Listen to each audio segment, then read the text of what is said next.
Welcome to the Retzel Health Law Hotspot. Health Law Hotspot is a podcast for physicians and health professionals that covers the legal issues and trends that affect the healthcare industry. Hi, everyone. Welcome to the Health Law Hotspot. I'm Erica Adler, shareholder and leader of the healthcare practice at Retzel and Andrus. Today, Christina Kuda, part of our healthcare practice, is with me, and we're going to talk about a topic that comes up fairly often.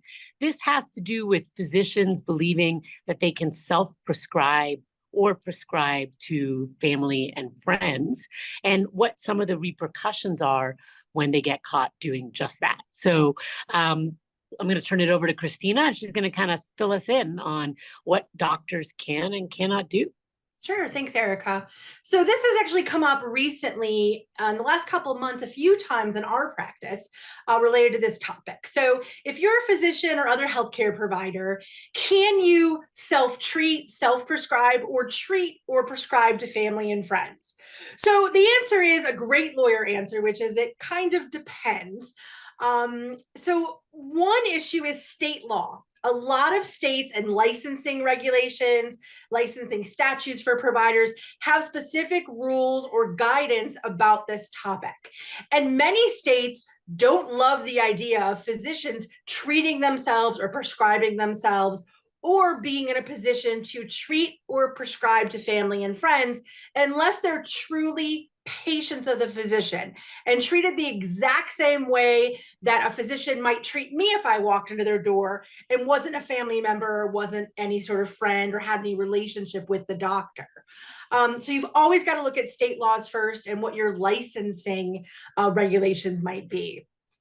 There's also some guidance from some medical societies, boards, and the American Medical Association. The AMA has a specific ethical guidance document that discusses this, and they just don't love it.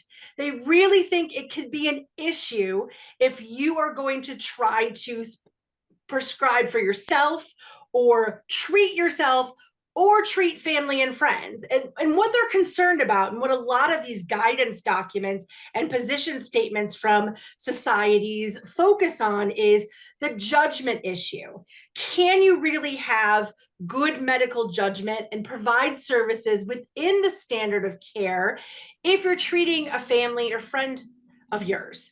So for example, if someone has a condition and maybe the standard of care, and if they were someone you didn't know, would have you examining maybe a sensitive body part or asking questions that are sensitive in nature, you may not feel comfortable asking those questions or doing that examination at a family member or a friend, okay?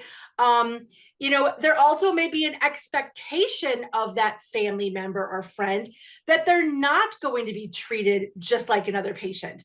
So they may be offended if you keep a medical record or you treat them in a more business-like, professional manner when they're just calling and saying, hey, I've got a sore throat, can you write me a Z-Pak or something like that? So there's expectations on both sides may not be appropriate. The other issue is, if family and friends, I know in my experience, and I'm guilty of it, I have family members that are physicians, and historically, I've called them when I know I've got a condition that could just use a prescription and said, hey, can you write me a prescription? And sometimes they do, a lot of times they don't for different reasons, but all those occasions, I've asked them outside the course of their practice or their employment. So I've called them on the phone at 7 at night after hours to ask them a question or ask them for help. So if you are a physician and you're going to treat a family member or friend as not part of your regular practice, you're required to keep a medical record. You're required to keep an actual record of the treatment you provided. Where do you store that? If they're not a patient of your practice, you can't use the practice EMR. Most physicians don't have their own, personal EMR. Do you write down the notes? Where do you store the notes? How is that HIPAA protected? How can those notes be verified? So there's a lot of different considerations when you're prescribing, and we'll talk a little bit more about the prescribing rules in a minute, but even just treating family and friends and providing medical advice. And even if your state licensing body doesn't strictly prohibit it, A lot of them, it is frowned upon. I know here in Illinois, it is extraordinarily frowned upon by the Illinois Department of Financial and Professional Regulation, even though there is no actual law that says you cannot treat a family member or you can't treat yourself. If you do it and IDFPR finds out about it, they will follow up on it and you will be questioned. And it can be, it can form a disciplinary action against your license. So it's very important that you, if you're going to do this, that you go into it understanding all the potential cons and what all the specific rules are. Right. So ethical issues aside, if you do keep appropriate medical records, I think it's probably more likely that you'll be able to fight off a challenge, because ethical concerns are not the same as some of the legal issues created by failure to have a medical record. But that doesn't make it okay. But if you're still plan to do it and you want to limit risk, one of the things I understand, and when we get these kinds of calls, usually you'll get an investigator sending you, a complaint or calling you or whatever about this particular issue. What would be the next steps for a doctor who's been contacted about this? And I guess, how would they find out is also a pretty valid question. How do they typically find out, and what should they do if they are contacted? Okay, so how licensing bodies find out that this is occurring is a couple of different ways. Licensing bodies have the authority, like for prescriptions, to look and look at your prescription status and see what you've been prescribing. Like Illinois has a prescription monitoring program for controlled substances. They can look in the database. So if they have a reason to be alerted, or if they're just doing spot searching, they can find out what you're prescribing as a physician.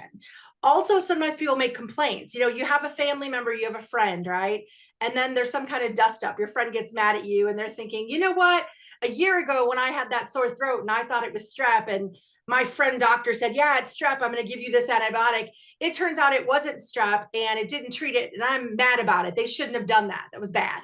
And they make a complaint. And it seems like far-fetched that wouldn't happen.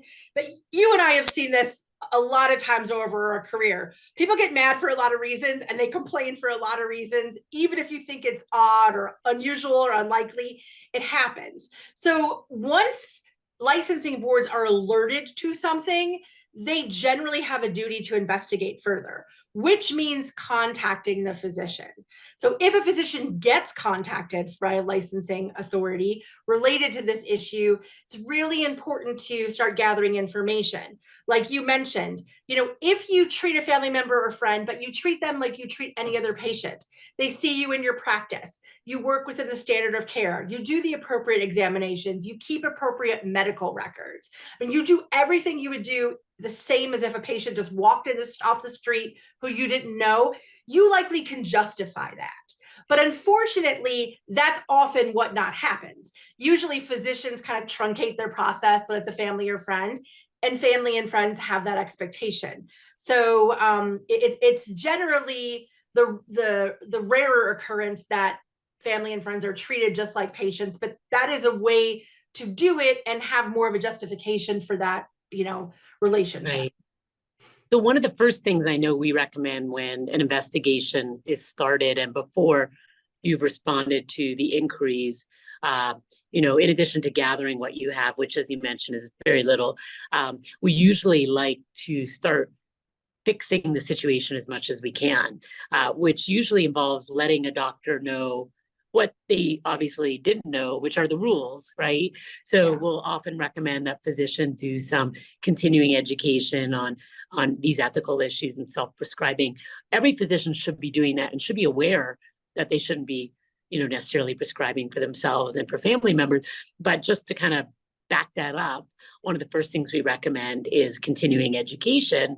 And from my understanding, that will make a difference. Am I correct that they do like to see that whatever it is they're about to be accused of, that they immediately are trying to resolve the issue? Absolutely. So my experience in working with licensing authorities over the years is they do understand that sometimes physicians or other providers do things because they just didn't know. They didn't think it was going to be an issue. It wasn't harmful or fraud or, any purposeful intent.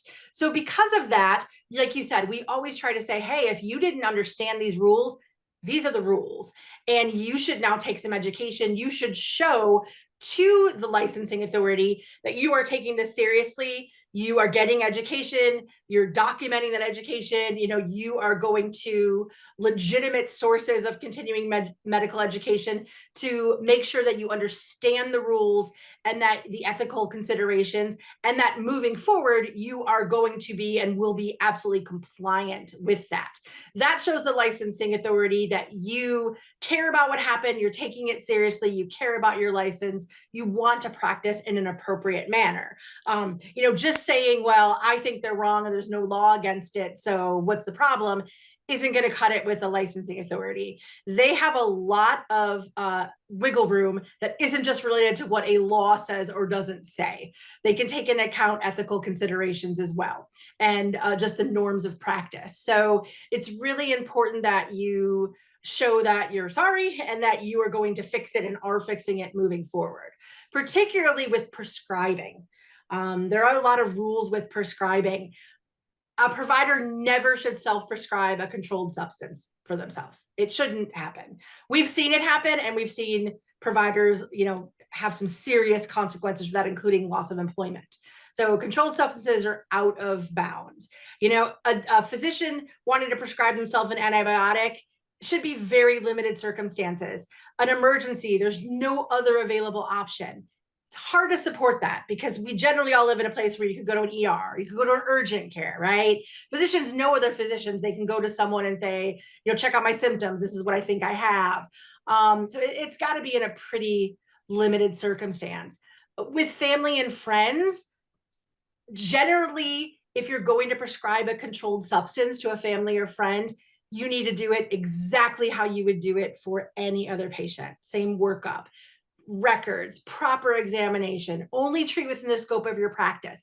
If you are a dermatologist and you believe that one of your friends is having some anxiety, like let's say they're going to fly and they hate to fly, and you want to prescribe them an anti-anxiety medication that might be a controlled substance, I wouldn't do it, because that's not your scope of practice, really. I mean, yeah, you went to medical school and it's not illegal for you to prescribe that, but it's generally not within your scope of practice. You also need to check state laws. Some state laws will say you can't prescribe to certain family or friends, or you have to have certain things in place to do that. So make sure you understand what your state laws say as well. The DEA is sort of the federal enforcement body of controlled substances, although many states have their own controlled substances laws. They actually don't specifically prohibit self-prescribing or prescribing to family and friends, but they do say that all prescriptions must be issued for a legitimate purpose and be medically necessary and given in the usual in the usual course of a provider's practice. So if you're just writing your friend a script for her anxiety medication for the airplane, calling it into Walgreens because she called you and asked, that's not in the usual course of business, practice, etc. Also, the DEA specifically says you have to meet all state laws related to prescriptions. So even if the DEA says it's okay under these circumstances, if your state says it's not, or your state requires different circumstances, you've just broken federal law because you've not met the state legal requirements. So really something important to keep in mind. Right. And I think this comes up often enough that I kind of want to put out there, don't self-prescribe and don't prescribe to family and friends as a general rule. If there's going to be an exception, think long and hard about it, document it, take all necessary steps. A lot of times doctors just feel, this is something that they're entitled to do, something that they expect to be able to do. I hear about doctors self-prescribing all kinds of things. You've got, semaglutide type shots that they're giving themselves. Definitely anxiety medications are a big self-prescribing thing. And then, my wife couldn't sleep, so I helped prescribe this, etc. So it is so common. And yes, your chances of getting in trouble, given how many people do it, is probably minimal, but the repercussions can be quite significant. You mentioned loss of employment, but we have also seen licensure issues. We have seen DEA investigations that go on for a couple of years, really affect a doctor's ability to continue working, to take a new job, and can potentially impair the license in the state as well. So the repercussions just outweigh greatly the benefit of the quick, prescription. And not only that, but you can still prescribe as long as you just do the document. So, I think this is really an education item, and I'm kind of thinking it that way. So hopefully everybody listening to this who's a doctor will become aware, or a nurse practitioner who prescribes as well, or a PA who prescribes, that these are the rules. If you have friends or family that prescribe, or you've asked to prescribe for you, make sure you have a conversation with them about this as well, because I think we really just want to spread the word so we see fewer of these kinds of cases coming, past us, where we feel really terrible for these physicians. And I would guarantee 90% of the time, at least, they tell us they really didn't know they were doing anything wrong. So. Yeah. And, I've talked to clients too over the years, physicians, on a few occasions who have said, well, I feel bad. It's a family member. I know they just have like a UTI and this will fix it for them. And they've had it before. And it's, there's low risk anything's going to go wrong. And I have told them, just blame it on me. Just say, you know what, I would love to do it, but my lawyer has said, absolutely, I'm not allowed to do it. So, I think that can be awkward, and you do feel badly. I mean, and even in the legal field, I have people ask me all the time for legal advice on topics. I don't work in that field, so I can't answer the question. I feel bad. It's not often legal. So I think you sort of just, need to take that approach and just tell them, I'd love to help you and I get it, but maybe I can help you find a physician who can help you, or something like that. Right. And one last thing, don't forget telemedicine. I mean, a lot of times where I might ask a friend who's a doctor, I can easily go online to, Teladoc, or there's special telemedicine services for everything from UTIs to, other type of issues. You can get prescribed immediately just by having a texting interaction or a video interaction. It's just as fast as asking your friend or family member, and it's much safer for everyone. So, and it's not expensive either. So, I think today, compared to 5 years ago, there's a lot of solutions out there, and we're just kind of urging everyone to be aware of this and to find alternative solutions, I think, right? Absolutely. Better be safe on the front end than have troubles on the back end. Right. All right. Any final words on this? No, just, again, if you have questions about it, if you wonder what you're doing, you talk to knowledgeable healthcare counsel. You could even call your licensing board and ask them. I wouldn't give them your name, but do it anonymously and say, hey, I'm just curious. What are the rules on this? But I think what you said is spot on. I think it should be the rule that you're not self-prescribing and you're not treating family and friends. And there should be only limited exceptions. Perfect. All right. Well, that's the Health Law Hotspot for this week. You can catch more of our session at ralaw.com. You can also email us with any questions. You can reach Christina at ccura@ralaw.com. And you can reach me at eadler@ralaw.com. We welcome any questions that you may have about this podcast or any other topics that we've covered. Thanks for joining us. We'll see you next time. The Retzel Health Law Hotspot is made available by the firm and its attorneys for educational purposes and to provide general information, not to provide specific legal advice. Use of the Retzel Health Law Hotspot does not create an attorney-client relationship between you and the firm or any of its attorneys. The Retzel Health Law Hotspot should not be used as a substitute for competent legal advice, and you should contact an attorney in your state about any legal needs or questions you may have.